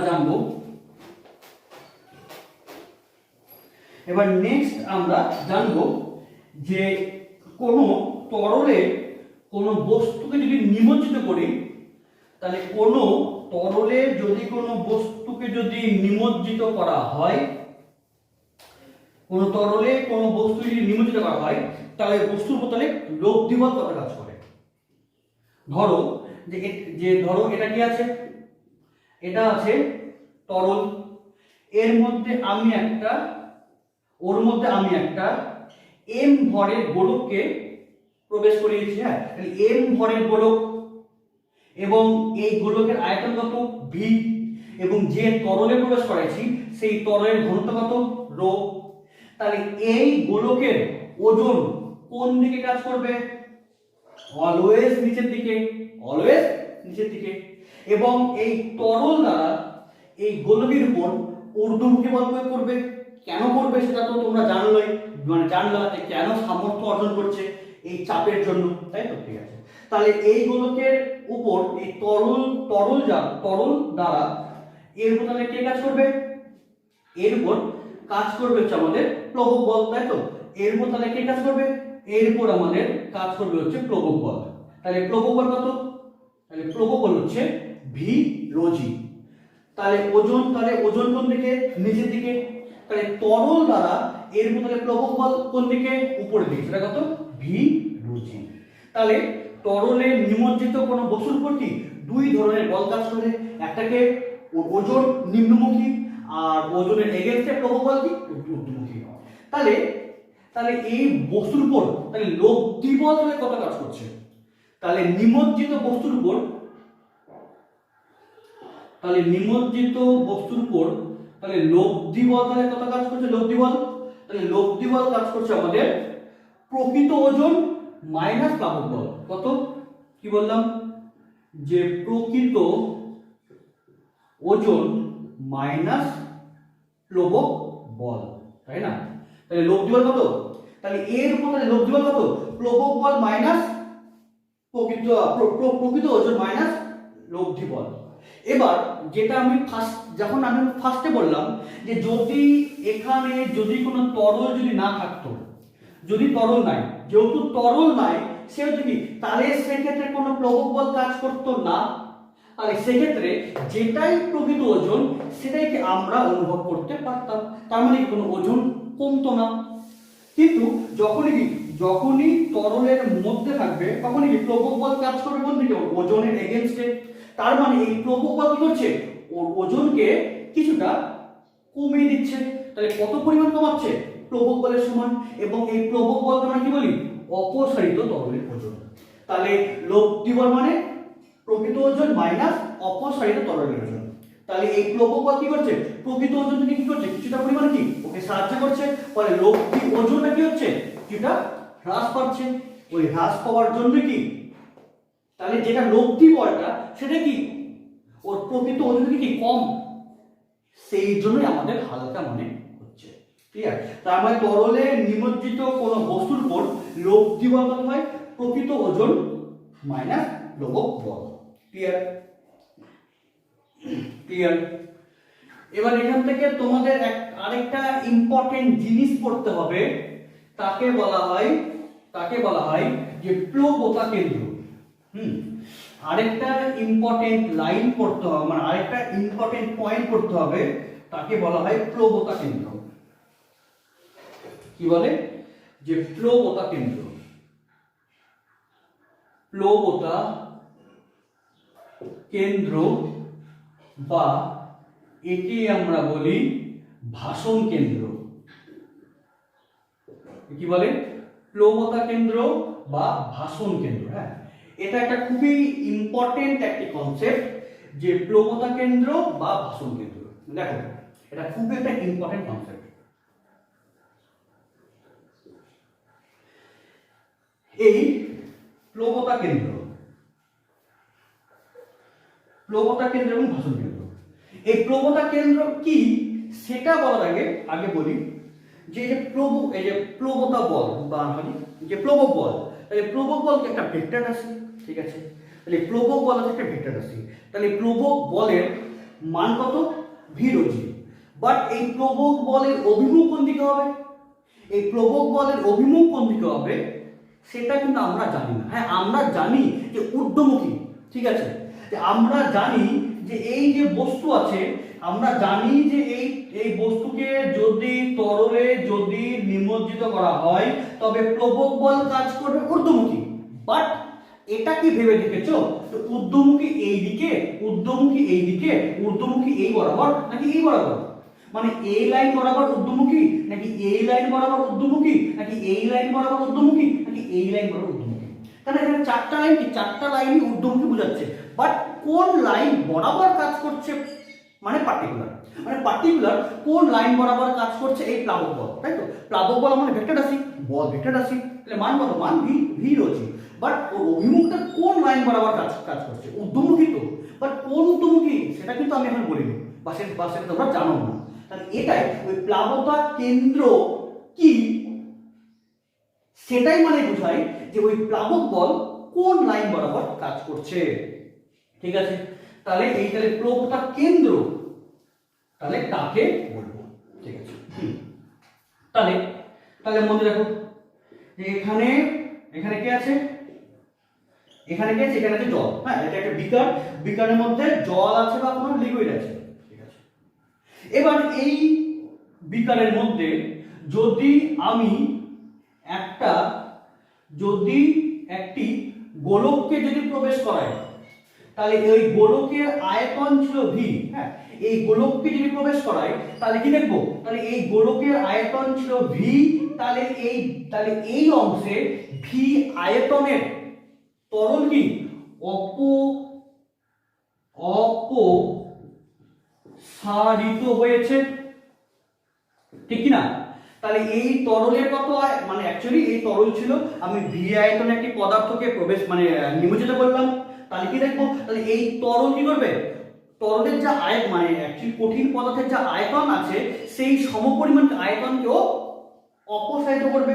ঠিক আছে, তাই না? তাহলে এই অপসারিত হয়েছে কত, সেম ভি আয়তনের তরল বা জল পাওয়া হয়েছে। তাহলে এবার এই প্লবকতা কেন্দ্র বলতে বোঝায় যে নিমজ্জিত কোন বস্তু দ্বারা যে পরিমাণ তরল অপসারিত হয়েছে, অপসারিত হওয়ার আগে ওই ভি আয়তনের তরলের ভার কেন্দ্র, ওই ভি আয়তনের তরলের ভার কেন্দ্র যে বিন্দুতে অবস্থিত ছিল সেই বিন্দুকে কি বলবো, সেই বিন্দুকে কি বলবো, যে প্লবকতা কেন্দ্র। কি বললাম, আবার বলছি যে নিমজ্জিত কোনো বস্তু দ্বারা নিমজ্জিত কোনো বস্তু দ্বারা যে তরল অপসারিত হয়েছে, অপসারিত হওয়ার আগে ওই তরলের ভার কেন্দ্র যে বিন্দুতে ছিল ওই বিন্দুকে আমরা কি বলি, প্লবকতা কেন্দ্র বা ভাসন কেন্দ্র। এবার তোমাদের মনে কোশ্চেন হবে যে স্যার ভর কেন্দ্র কি, মানে অ্যাকচুয়ালি ভার কেন্দ্র কি? তোমাদেরকে আমি পড়াবো, ক্লাস 11-এ আছে, মেকানিক্সে আছে যে ভার কেন্দ্র এবং ভর কেন্দ্র। যে ভর কেন্দ্র বলতে বোঝায় সেন্টার অফ মাস, আর ভার কেন্দ্র বলতে বোঝায় সেন্টার অফ গ্র্যাভিটি। হ্যাঁ, এই ভর কেন্দ্রের কনসেপ্ট খুবই ইম্পর্টেন্ট, এবং এই ভর কেন্দ্র কি এটা আমি তোমাদেরকে প্র্যাকটিক্যাল সহকারে দেখাবো। প্র্যাকটিক্যাল মানে কোনো বোর্ড বা কোনো মার্কার না, একদম টোটালটাই প্র্যাকটিক্যাল সহকারে দেখাবো যে ভর কেন্দ্র কি এক্স্যাক্টলি ভর কেন্দ্র কি সেটা আমি একদম টোটালি প্র্যাকটিক্যালি দেখাবো। টোটাল কনসেপ্ট ক্লিয়ার হয়ে যাবে। কিন্তু আপাতত এই মুহূর্তে তোমাকে এই ভর কেন্দ্র বা ভার কেন্দ্র কি সেটা জাস্ট আমি অল্প সামান্য বলছি, অত ডিটেলসে বলা যাবে না কারণ ওটা মেকানিক্সে আছে। হ্যাঁ, যে ভর কেন্দ্র বলতে বোঝায় কোনো বস্তুর মোট ভর যে বিন্দুতে জমা হয়ে থাকে। কি বললাম, যে ভর কেন্দ্র বলতে বোঝায় যে কোনো বস্তুর মোট ভর যে বিন্দুতে জমা হয়ে থাকে। বললাম কি এটা কি একটা মোট, এটাকে একটা ভর মানে এটা একটা বস্তু, তাহলে এই বস্তুর মোট ভর যে বিন্দুতে জমা হয়ে আছে একে আমরা কি বলি, একে বলা হয় কি, একে বলা হয় ভর কেন্দ্র, একে বলে ভর কেন্দ্র। বাট এই বস্তুর কে পৃথিবী তার কেন্দ্র, তার কি সেন্টার দিকে করছে, টানছে। তাহলে যে পরিমাণ বল দিয়ে টানছে সেটা কি ওই বস্তুর ওজন। বাট কোন বরাবর টানছে, তাহলে ওর মোট ভর যেখানে আছে সেই ভরকে কি ও টানছে। তাহলে যে রেখা বরাবর কি ওর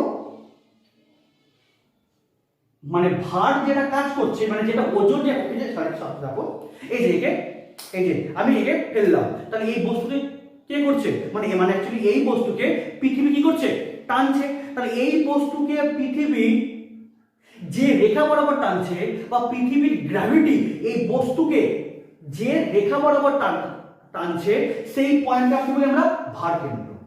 তার মানে যে কোনো বস্তুর মোট ভর যে বিন্দুতে জমা হয়ে আছে তাকে বলি আমরা ভর কেন্দ্র। এবং ওই ভর কেন্দ্র মানে কি, তাহলে ভর কেন্দ্র মানে ওখানে তাহলে মোট ভর জমা হয়ে আছে। তো এবার ওই মোট ভরকে কি করছে, পৃথিবী টানছে কোন বরাবর, আরে ওই মোট ভর দিয়েই তো টানছে। তাহলে তাহলে কি বলি, ভার কেন্দ্র। তাহলে ভর কেন্দ্র এবং ভার কেন্দ্র একই পয়েন্ট, ভর কেন্দ্র এবং ভার কেন্দ্র সেম পয়েন্ট। কার ক্ষেত্রে, সিমেট্রিক বস্তুর ক্ষেত্রে, মানে প্রতিসম বস্তুর ক্ষেত্রে ভর কেন্দ্র আর ভার কেন্দ্র সেম পয়েন্ট। কিন্তু যদি সিমেট্রিক না হয়, যদি প্রতিসম না হয়, তাহলে কিন্তু ভর কেন্দ্র ভার কেন্দ্র আলাদা। যেমন হিমালয় পর্বতমালার ক্ষেত্রে যে হিমালয় পর্বতমালার ক্ষেত্রে ভর কেন্দ্র এবং ভার কেন্দ্র হচ্ছে ডিফারেন্ট পয়েন্ট। কেন, কিভাবে, সেটা মেকানিক্সে পড়বো। যাই হোক, শুধুমাত্র এই কনসেপ্ট দিলাম যে ভর কেন্দ্র বলতে বোঝায় কোন বস্তুর মোট ভর যে বিন্দুতে জমা হয়ে আছে তাকে বলে ভর কেন্দ্র, এবং ভার কেন্দ্র কি ওই যে সেন্টার দিয়ে তার ওজন কাজ করে সেটা বলে ভার কেন্দ্র। এবং সিমেট্রিক বস্তুর ক্ষেত্রে ভর কেন্দ্র ভার কেন্দ্র সেম পয়েন্ট, বা সিমেট্রিক না হলে ভর কেন্দ্র ভার কেন্দ্র আলাদা পয়েন্ট। ঠিক আছে, শুধুমাত্র এইগুলো নোট করে রাখো। ঠিক আছে, তার মানে কি, তার মানে এটাই কি ছিল, তাহলে ভর কেন্দ্র। তাহলে নিমজ্জিত কোনো বস্তু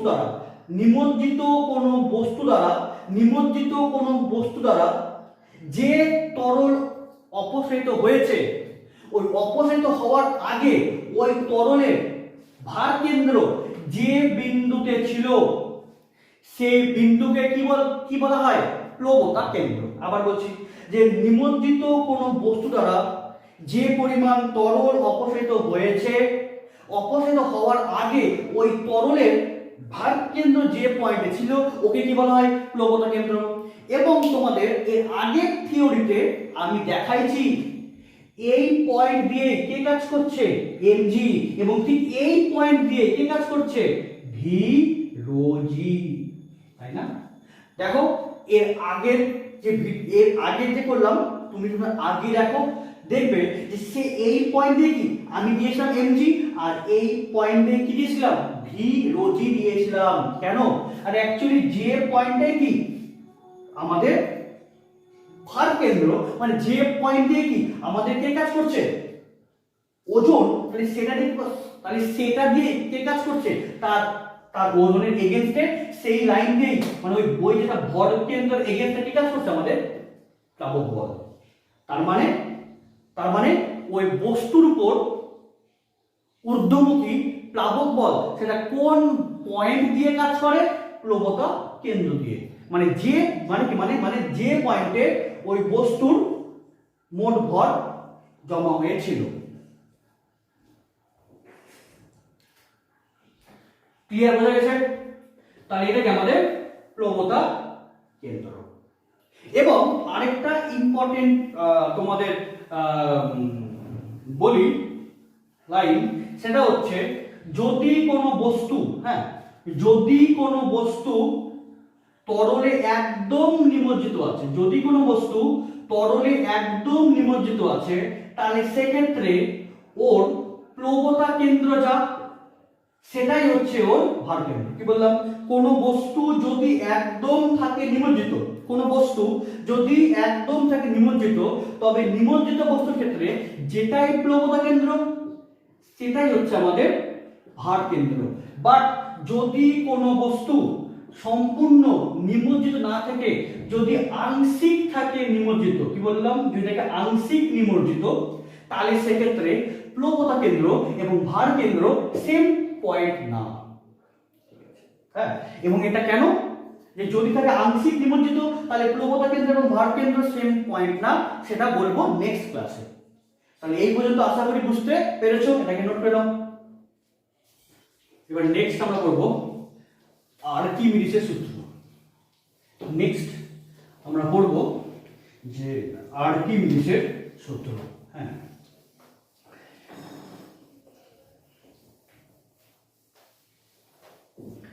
এবার তোমরা জানো যে নিমজ্জিত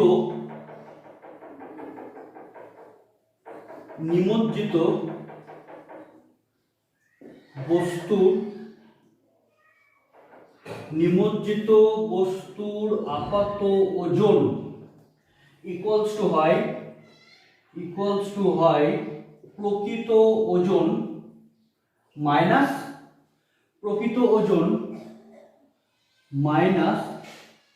প্লাবক বল। কি যে নিমজ্জিত বস্তুর আপাত ওজন ইকুয়ালস টু কি প্রকৃত ওজন মাইনাস প্লাবক বল। এবং এই প্লাবক বলকে আবার আমরা কি বলি, এই প্লাবক বল মানে কি, আবার এই প্লাবক বল, এই প্লাবক বল বলতে আবার কি বোঝায়, অপসারিত তরলের ওজন।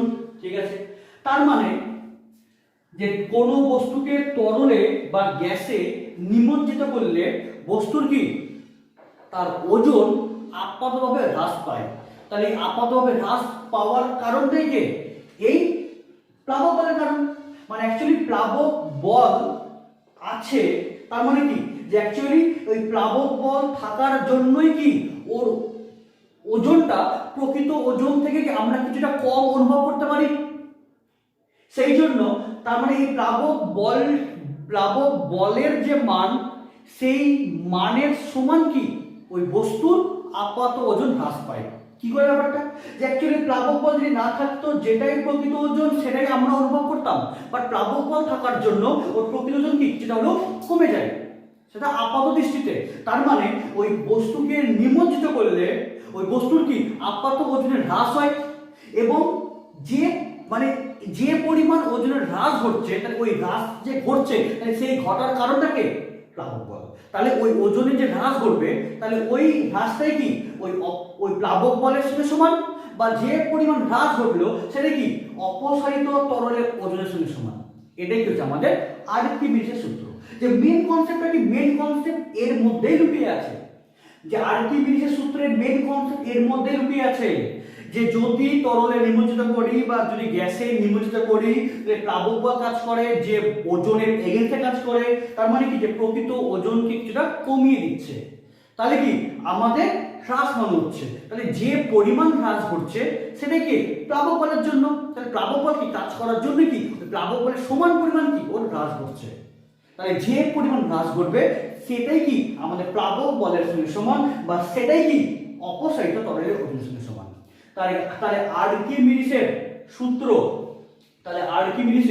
সূত্র আমরা কি বলবো, যে কোনো বস্তুকে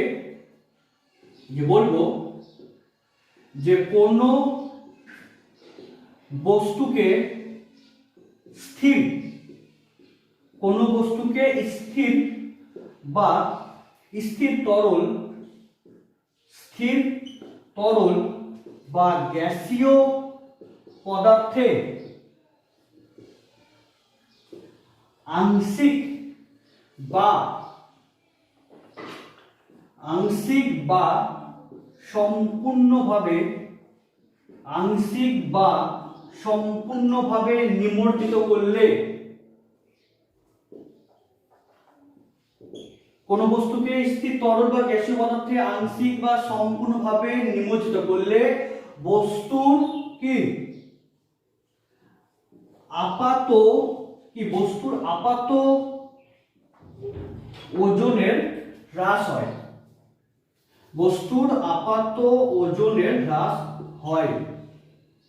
এই হ্রাস মানে কি যে পরিমাণ আপাত ওজনের হ্রাস ঘটলো, তাহলে সেই হ্রাসটা ঘটলো কার জন্য, প্লাবক বলের জন্য। তাহলে যে পরিমাণ ওজনের হ্রাস ঘটলো সেই হ্রাসটাই কি প্লাবক বলের সঙ্গে সমান বা অপসারিত তরলের ওজনের সঙ্গে সমান। তাহলে এই হ্রাস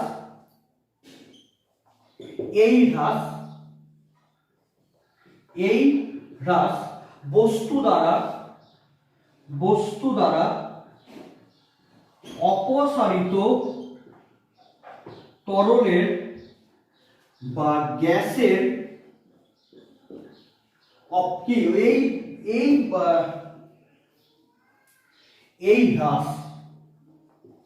এই হ্রাস বস্তু দ্বারা অপসারিত তরলের বা গ্যাসের ওজনের সঙ্গে সমান। এটাকে আমরা কি বলি? আর্কিমিডিসের সূত্র। তোমরা এটা ক্লাস 9এও পড়েছো। যেটা কি বললাম যে অ্যাকচুয়ালি আমরা জানি সমস্ত কনসেপ্ট জানি, বাট ওর মধ্যে থেকেই আমরা আর্কিমিডিসের সূত্র এখানে লুকিয়ে আছে। যে কোনো বস্তুকে স্থির তরল বা গ্যাসীয় পদার্থে আংশিক বা সম্পূর্ণভাবে নিমজ্জিত করলে বস্তুর আপাত ওজনের হ্রাস ঘটে, ঠিক আছে? এবং যে পরিমাণ হ্রাস ঘটলো তার কারণটা কি? প্লাবক বল। তাহলে এই হ্রাস বস্তু দ্বারা অপসারিত তরল বা গ্যাসের ওজনের সঙ্গে সমান, তাই তো? প্লাবক মানে কি? অপসারিত তরলের ওজনের সঙ্গে সমান বা গ্যাসের সঙ্গে সমান। একে আমরা কি বলি? আর্কিমিডিসের সূত্র, ঠিক আছে? এবার তোমরা জানবে যে কোনো বস্তুকে যদি কোনো তরলে যদি নিমজ্জিত করে দিই তবে ওই বস্তুর সঙ্গে 3 ধরনের ঘটনা ঘটে, তাই তো? যে কোনো বস্তুকে যদি তরলে নিমজ্জিত করে দিই তবে বস্তুর সঙ্গে 3 ধরনের ঘটনা ঘটে। এটা হচ্ছে আপাত ওজন ছিল। আপাত ওজন বস্তুর ইকুয়ালস টু প্রকৃত ওজন মাইনাস প্লাবক বল, ঠিক আছে? তুমি ধরো এটা একটা বিকার, হ্যাঁ, এটা আছে একটা বিকার যেখানে জল পূর্ণ আছে, এটা আছে বিকার যেখানে জল পূর্ণ আছে। এবার এখানে যদি কোনো বস্তুকে যদি প্রবেশ করিয়ে দিই তবে এই বস্তুর আমরা 3টা ঘটনা দেখতে পাই। তার আগে ধরি বস্তুর আয়তন v, বস্তুর ওজন কত ধরলাম W1, এবং বস্তুর ওজন কাজ করছে কোন দিকে? ভার কেন্দ্র দিয়ে। এই বস্তুর ওজন কাজ করছে কোন মানে কি দিয়ে? ভার কেন্দ্রগামী। এবং মানে অ্যাকচুয়ালি তোমাদের এটা আগেও বললাম যে কোনো বস্তুকে যদি কোনো তরল বা গ্যাসে যদি নিমজ্জিত করা হয় তবে ওই বস্তুর উপর 2 ধরনের বল কাজ করে। একটা ভার কেন্দ্রগামী নিম্নমুখী ওজন আর প্লবতা কেন্দ্রগামী ঊর্ধ্বমুখী প্লাবক বল। তাহলে ওজন কত ধরলাম W1 এবং প্লবক বল ধরলাম কত W2। তাহলে যে ক্ষেত্রে W2 মানে কি? W2 মানে V ρ1g। তাহলে বস্তুর কত? বস্তুর আয়তন V এবং ধরলাম যে বস্তুর ঘনত্ব হচ্ছে ρ1, হ্যাঁ, বস্তুর ঘনত্ব কত? ρ1। বস্তুর ঘনত্ব হচ্ছে ρ1, বস্তুর ঘনত্ব কত? ρ1 এবং তরলের ঘনত্ব হচ্ছে ρ2, হ্যাঁ। যে বস্তুর আয়তন v, বস্তুর ঘনত্ব ρ1 এবং তরলের কত? ঘনত্ব হচ্ছে ρ2। তাহলে প্লাবক বল কত হবে? W v ρ2g। এবং বস্তুর ওজন তাহলে কত হবে? বস্তুর ওজন কত হবে? ওজন মানে mg। m মানে কি? m মানে হচ্ছে বস্তুর ভর। তাহলে ভর মানে কি? বস্তুর আয়তন ইনটু বস্তুর ঘনত্ব ইনটু g, তাই তো? তাহলে কোন বস্তুকে যদি তরলে নিমজ্জিত করি তাহলে এই প্লাবক বল কত হয়? v ρ2g। কেন? ρ2 কি? তরলের ঘনত্ব। এবং এই প্লাবক বল কোন বরাবর কাজ করে? ওই প্লবতার কেন্দ্রগামী ঊর্ধ্বমুখে, তাই তো? তাহলে প্লাবক বল কত? v ρ2g আর বস্তুর ওজন কত? v ρ1g। কেন? ρ1 কি? বস্তুর ঘনত্ব। এবার 1 নাম্বার কন্ডিশন, যদি দেখি যে ধরলাম এটা হচ্ছে W1, হ্যাঁ, যে প্লাবক বল কত? W2 মানে v ρ2g আর বস্তুর ওজন কত? W1 মানে v ρ1g। এবার যদি দেখি আমরা W1 গ্রেটার দেন W2, হ্যাঁ, যদি দেখি W2 মানে W1 গ্রেটার দেন W2 মানে বস্তুর ওজনটা প্লাবক বল অপেক্ষা বেশি, তাহলে W1 কত? v ρ1g গ্রেটার দেন কত? W2 মানে কত? ভি রো টু জি, মানে জি আর জি কাটবে, জি আর জি কাটবে, ভি আর ভি কাটবে, তাহলে রো 1 তাহলে কত হচ্ছে? রো 2। তার মানে যে কে তাহলে ভারী কি হচ্ছে? তরল ভারী হচ্ছে নাকি বস্তু ভারী হচ্ছে? আমরা কিন্তু এই ক্লাসে মানে এই চ্যাপ্টারের ফার্স্ট ক্লাস করেছি ঘনত্ব, যে অ্যাকচুয়ালি ঘনত্ব আমরা তাকেই বুঝাই যে যার ওজন বেশি, মানে অ্যাকচুয়ালি ঘনত্ব দ্বারাই কি তার ওজনকে আমরা নির্দেশ করতে পারি। তার মানে রো 1 কি বস্তু ঘনত্ব এবং রো 2 কি তরলের ঘনত্ব। তাহলে বস্তুর ওজন প্লাবক বলের থেকে যদি বেশি হয় তবে ওই তরলের ঘনত্ব থেকে বস্তুর ঘনত্ব বেশি, তার মানে বস্তু কি বেশি ভারী। তবে তবে বস্তুর ঘনত্ব যদি নিমজ্জিত তরলের ঘনত্ব থেকে যদি বেশি হয় তবে বস্তুতে কি হবে? তাহলে বস্তু ডুবে যাবে। তাহলে তাহলে এই বস্তুর ওজন যদি প্লাবক বল থেকে যদি বেশি হয় তার মানে তাহলে বস্তুর ঘনত্ব নিমজ্জিত তরল অপেক্ষা বেশি, তাহলে বস্তুটা কি হবে? তাহলে এই ফার্স্ট কেসে তাহলে বস্তুটা কি হবে? ডুবে যাবে। সেকেন্ড কেস যদি কি বলি, যদি উল্টাটা যদি বলি W2 গ্রেটার দেন W1, তার মানে এবার W2 কে প্লাবক বল, তাহলে এবার তাহলে প্লাবক বল বা বলের মানটা বেশি। আগে কি ছিল? আগে ওজন ছিল বেশি, মানে প্লাবক বল কাজ করছে বাট ওজন বেশি ফলে ও ডুবে গেছিল। আর এবার উল্টাটা, এবার ওজন আছে বাট প্লাবক বলটা এবার বেশি, তাহলে কি? তাহলে এবার প্লাবক বলটা ঠিক আছে, তাহলে প্লাবক বলটা বেশি কাজ করছে। তাহলে W2 কত? তাহলে V rho 2 G minus V greater than V rho 1 G, তাহলে ভি ভি কাটলো, জি জি কাটলো, তাহলে রো 2 গ্রেটার দেন রো 1। তার মানে যদি প্লাবক বল বস্তু ওজন অপেক্ষা বেশি হয় তাহলে কি বলবো? তাহলে বলবো যে নিমজ্জিত তরলের ঘনত্ব বস্তুর ঘনত্ব থেকে বেশি। তাহলে কি দেখবো? তাহলে প্লাবক বলটা বেশি, তাহলে কি দেখবো? ওজন কাজ করছে বাট প্লাবক বলটা বেশি, তাহলে আমরা কি বলবো? তাহলে এক্ষেত্রে বস্তু ডুবে ভাসবে বা ভাসবে, তাই তো? মানে ডুবে ভাসবে না, এখানে কি হবে? যে ও নিমজ্জিত অবস্থায় ভাসবে, মানে আংশিক ভাবে ভাসবে, মানে এরকম হবে যে ওই ফার্স্ট কেসে বস্তু একদম ডুবে গেছে, আর এক্ষেত্রে কি দেখবো? তাহলে এক্ষেত্রে দেখবো যে বস্তু এভাবে কি হচ্ছে? এভাবে আংশিক ভাবে নিমজ্জিত হয়ে ভাসছে, তাই তো? এবার থার্ড কেস যদি বলা হয় যে W1 ইকুয়ালস টু W2, হ্যাঁ, যদি কি বলি?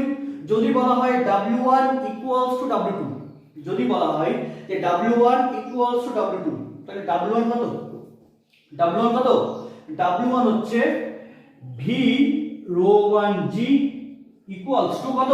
W2 ভি রো 2 জি, তাহলে জি আর জি কাটলো, ভি আর ভি কাটলো, মানে প্লাবক বল আর বস্তুর ওজন যদি সমান হয়, তাই যদি সমান হয় তবে আমরা কি বলবো? যে বস্তুর ঘনত্ব আর তরলের ঘনত্ব সমান, তাহলে আমরা দেখব যে ওই বস্তু ডুবে ভাসছে। তাহলে কি দেখবো? ওই বস্তু ডুবে ভাসছে, মানে কেমন? যে ডুবে ভাসা বলতে কেমন? এই কেসটা যে ডুবে ভাসছে, মানে এরকম ব্যাপারটা। এটা কি আছে? তরল, তাহলে আমাদের কি দেখবো? তাহলে ফার্স্ট কেসে কি দেখলাম? ও একদম ডুবে যাবে, এটা হচ্ছে ফার্স্ট কেস। সেকেন্ড কেসে কি দেখলাম? যে ও এভাবে এবার মানে আংশিক নিমজ্জিত হয়ে ভাসছে, কেন? ওর ওজন কাজ করছে বাট প্লাবক বলটা কি বেশি। এবার থার্ড কেসে কি দেখবো? থার্ড কেস দেখবো যে ও ডুবে ভাসছে, মানে ও ভাসছে এবং ডুবে আছে। এখানে কি? এখানে কিন্তু ফার্স্ট কেসে কিন্তু বস্তু ভাসছে না, ডুবে আছে, আর এক্ষেত্রে কি? এক্ষেত্রে আংশিক ভাবে ডুবে ভেসে আছে। আর থার্ড কেসে কি? থার্ড কেসে ওর ওজনও সমান, ওজনও যা, প্লাবক বল একই, ফলে কি? ফলে ওই বস্তু তরলের অভ্যন্তরে যে কোনো জায়গায় ও ডুবে ভাসতে পারবে। যদি বস্তুর ওজন এবং প্লাবক বল যদি সমান হয়ে যায় তবে ওই বস্তুকে আমি তরলের অভ্যন্তরে আমি যেখানেই রাখি না কেন কি দেখবো? ওই বস্তু ওখানেই ডুবে ভেসে আছে। কেন? অ্যাকচুয়ালি ওখানে কেন থাকবে? আরে ওকে তো ওজন টানছে নিজের দিকে, আর প্লাবক বল ঠেলছে কোন দিকে, উপরের দিকে। তাহলে ওজন আর প্লাবক বল সমান, ফলে কি ও নিজেও যাবে না, ও উপরেও উঠবে না, ফলে কি তখনও ডুবে ভাসবে। তাহলে যদি প্লাবক বল এবং বস্তুর ওজন যদি সমান হয়ে যায়, তবে বস্তু কি হবে, তরলের অভ্যন্তরে যে কোনো জায়গায় ডুবে ভাসবে, তাই তো? কারণ যে কোনো জায়গায় কি বস্তুর ওজন সমান এবং যে কোনো জায়গায় প্লাবক বল একই। কেন প্লাবক বল গভীরতার উপর নির্ভর করে না। তাহলে কোনো বস্তু যদি ওজন এবং প্লাবক বলের সমান হয়, তবে ওই বস্তুকে আমি যেখানেই রাখি না কেন তরলের অভ্যন্তরে কি হবে, ওজনও সমান, প্লাবক বলের সমান। তাহলে কি করবে, একে অপরকে ক্যান্সেল করবে, বস্তু যে কোনো জায়গায় ডুবে ভাসবে। ক্লিয়ার? এই তিনটা কেস খুবই ইম্পর্টেন্ট। এই তিনটা কেস থেকে তোমাদের অঙ্ক করতে হবে, সেটা খুবই ইম্পর্টেন্ট। তাহলে আর্কিমিডিসের সূত্র বললে, এবং আর্কিমিডিসের সূত্রতে কে আছে, দেখো এখানে কি আছে, প্লাবক বলে কে আছে, জি আছে না, জি। প্লাবক বল বা অপসারিত তরলের ওজনের ক্ষেত্রে কে আছে, জি কাজ করছে। সেহেতু যেখানে গ্র্যাভিটি নাই, যেমন কৃত্রিম উপগ্রহে বা মহাকাশে কোনো গ্র্যাভিটি নাই, সেহেতু প্লাবক বল মহাকাশে বা কৃত্রিম উপগ্রহে আমাদের এই আর্কিমিডিসের সূত্র কাজ করবে না। তাহলে যেখানে জি নাই সেখানে আমাদের আর্কিমিডিসের সূত্র কাজ করবে না। তাহলে কৃত্রিম উপগ্রহে আর্কিমিডিসের সূত্র কাজ করে না। তাহলে কেন আর্কিমিডিসের সূত্র কাজ করে না, কারণ কৃত্রিম উপগ্রহে জি নাই। ক্লিয়ার?